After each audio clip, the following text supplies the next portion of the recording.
আসসালামু আলাইকুম স্টুডেন্টস, সকলে কেমন আছো? আশা করি ভালো আছো। আমি আজকে আলোচনা করতে যাচ্ছি আমাদের নবম দশম শ্রেণীর হিসাব বিজ্ঞান বিষয়ের প্রথম অধ্যায়। আজকের এই ভিডিওতে আমরা প্রথম অধ্যায়ে সমস্ত আলোচনাকে সম্পন্ন করব। যদিও তোমরা প্রত্যেকেই জানো যে এই প্রথম অধ্যায়ে আসলে কোনো অঙ্ক থাকে না। প্রথম অধ্যায় থেকে কোনো অঙ্ক পরীক্ষাতে আসে না, কারণ অধ্যায়ে কোনো অঙ্ক নেই। তবুও এই অধ্যায়টি সম্পর্কে আমাদের বেসিক ধারণা থাকাটা অত্যাবশ্যক।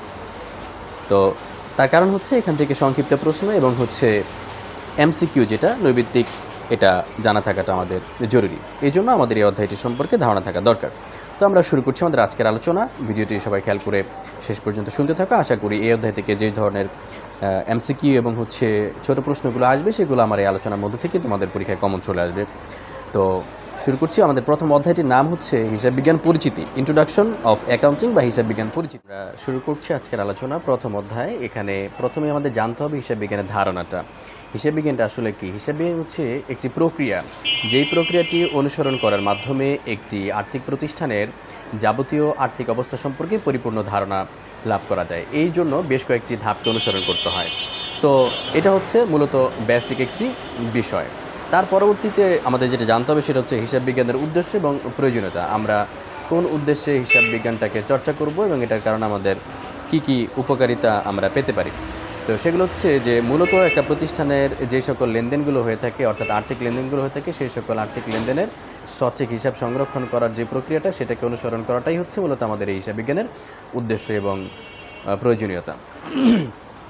তো এবার চলো আমরা আলোচনা করি আমাদের হিসাব বিজ্ঞানের উৎপত্তি এবং ক্রমবিকাশ।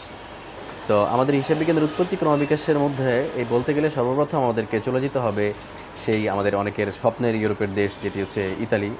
তো সেই ইতালির ভ্যানিসে 1494 সালে লুকা প্যাসিওলি নামে একজন ইতালীয় গণিতবিদ এবং ধর্মযাজক, তো উনি হচ্ছে একটি বই লিখেছিলেন, সুম্মা de Arithmetica Geometria Proportioni et Proportionalita. এই বইটিতে উনি সর্বপ্রথম হিসাব বিজ্ঞানের দুতরফা দাখিলা পদ্ধতি বা ডাবল এন্ট্রি সিস্টেম একটি পদ্ধতি প্রচলন করেছিলেন। এই থেকেই আমাদের মূলত হিসাব বিজ্ঞানের যাত্রাপথ শুরু হয়েছিল। তো এই হচ্ছে মূল কথাটা। তো এই বইটির নাম তোমরা প্রত্যেকেই মনে রাখার চেষ্টা করবে as a student of accounting department. So we have to memorise this name, Summa de Arithmetica Geometria Proportioni et Proportionalita. এই হচ্ছে বইটির নাম। হিসাব তথ্যের ব্যবহারকারী কারা? হিসাব তথ্যের ব্যবহারকারীদেরকে মূলত দুইটা ভাগে ভাগ করা হয়েছে। একটা হচ্ছে অভ্যন্তরীণ ব্যবহারকারী, একটা হচ্ছে বাহ্যিক ব্যবহারকারী। এখান থেকে এমসিকিউ বা ছোট প্রশ্ন থাকার সম্ভাবনা রয়েছে। সো এই কথাটুকু একটু খেয়াল করে শুনতে হবে তোমাদের।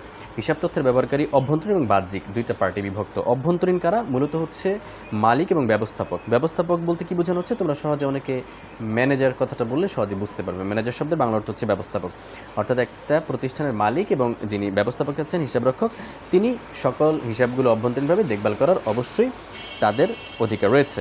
আর দ্বিতীয়ত হচ্ছে হিসাব তথ্যের বাহ্যিক ব্যবহারকারী। বাহ্যিক ব্যবহারকারীদের মধ্যে রয়েছে প্রথমত, যেমন চাইলে যে কোনো ঋণ প্রদানকারী প্রতিষ্ঠান, অর্থাৎ কোনো ঋণ প্রদানকারী প্রতিষ্ঠান যে কোনো সময় চাইলে ঋণ প্রদানের স্বার্থে আমাদেরকে তাদের হিসাবটাকে শো করতে হয়। দ্বিতীয়ত হচ্ছে সরকার, তারপরে হচ্ছে আমাদের যে কোনো পাওনাদার, এই সকল ব্যক্তিবর্গরা চাইলে আমাদের হিসাবটা দেখভাল করতে পারেন। এই জন্য তারা হচ্ছেন বাহ্যিক। তারা আমাদের প্রতিষ্ঠানের কেউ নন, কিন্তু তাদের সেই অধিকারটা আছে, যখন প্রয়োজন হয় তারা এগুলোকে জাস্টিফাই করতে পারেন। তবে এখানে আরেকটা তথ্য বলে রাখি, সেটা হচ্ছে হিসাব বিজ্ঞানকে একটি তথ্য ব্যবস্থা বলা হয় বা ইনফরমেশন সিস্টেম নামেও অভিহিত করা হয়। এই কথাটা প্রায় দেখা যায় এমসিকিউর মধ্যে থাকে। সো এটা অত্যন্ত গুরুত্বপূর্ণ। তো এই হচ্ছে মূলত আমাদের প্রথম অধ্যায়ের আলোচনা। এখানে আসলে তেমন কোনো কিছু নেই, তারপরেও তোমাদের কাজ হচ্ছে এখন এই জবাবদিহিতা সৃষ্টিতে হিসাব বিজ্ঞানের সম্পর্কে বেশ কিছু কথা বলা আছে, বই খুলে পেয়ে যাবা তোমরা। তো তোমরা প্রথম অধ্যায়টি একেবারে প্রথম থেকে শেষ পর্যন্ত রিডিং করবে। হোপফুলি তোমাদের আর আমার এই আলোচনাটা দেখবা, দেখার পরে প্রথম অধ্যায় থেকে মনে হয় না আর কোনো বিষয়ের প্রবলেম থাকবে। তো ধন্যবাদ সকলকে। আমাদের প্রথম অধ্যায়ের আলোচনা এই পর্যন্ত ছিল। দ্বিতীয় অধ্যায়ের আলোচনা শুরু হয়ে যাবে খুব শীঘ্রই। পরবর্তী ভিডিওগুলোতে তোমরা পেয়ে যাবা। তো আমাদের এই চ্যানেলটিকে সাবস্ক্রাইব করে রাখতে পারো। তোমরা এই চ্যানেলের মাধ্যমে তোমাদের হিসাব বিজ্ঞান এবং ইংলিশ এবং গণিতের বিভিন্ন বিষয়ের পরামর্শগুলোকে খুব সাবলীলভাবে পেয়ে যাবা। ধন্যবাদ সকলকে। দেখা হচ্ছে পরবর্তী কোনো ভিডিও। আসসালামু আলাইকুম।